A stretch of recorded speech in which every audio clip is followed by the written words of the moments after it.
बंधू आणि भगिनींनो नमस्कार।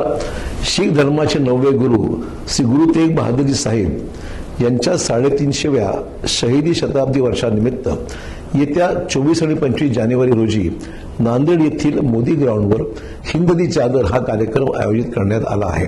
श्री गुरु तेग बहादुरजी साहेब यांनी भारतीय संस्कृतीसाठी, धर्मस्वातंत्र्यासाठी, मानवी हक्कासाठी आपल्या प्राणांची आहुती दिली। त्यांच्या या बलिदानाचे स्मरण करण्यासाठी माननीय पंतप्रधान नरेंद्रजी मोदी यांच्या मार्गदर्शनाखाली संपूर्ण देशभरात 350वी शहीदी समागम शताब्दी साजरी होत आहे।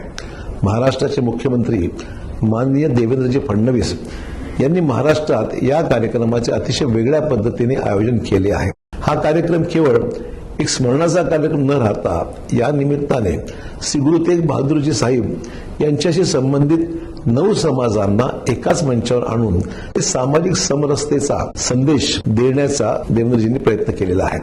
श्री गुरु तेग बहादुरजी साहेब यांच्या बलिदानाचे 350वे वर्ष प्रत्येक भारतीयासाठी एक महत्त्वाचा, ऐतिहासिक आणि राष्ट्रीय एकात्मतेची भावना दृढ करणारा क्षण आहे। गुरुजींनी या देशातल्या तमाम धर्माच्या रक्षणासाठी, ज्यामध्ये हिंदू, शीख सर्व धर्माचा समावेश आहे, त्यांच्यासाठी बलिदान दिलं।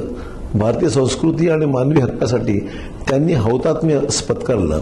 त्यामुळे त्यांना अभिवादन करणं, त्यांच्या बलिदानाचं स्मरण करणं, त्यातून प्रेरणा घेणं हे प्रत्येक भारतीय नागरिकाचे कर्तव्य आहे। या कार्यक्रमात अनेक आध्यात्मिक गुरु, संत महात्मे तसेच देशाचे खंबीर गृहमंत्री माननीय श्री अमितभाई शाह, राज्याचे लोकप्रिय मुख्यमंत्री माननीय देवेंद्रजी फडणवीस, उत्तर प्रदेशचे मुख्यमंत्री माननीय योगी आदित्यनाथजी यांच्यासह अनेक मान्यवर या कार्यक्रमात सहभागी होणार आहेत। त्यामुळे नांदेड शहर व जिल्ह्यातील सर्व समाजातल्या नागरिकांनी येत्या 24 व 25 जानेवारी रोजी मोदी ग्राउंड नांदेड येथे आयोजित हिंद दी चादर या कार्यक्रमात मोठ्या संख्येने सहभागी व्हावं अशी माझी आपणास नम्र विनंती आहे। धन्यवाद।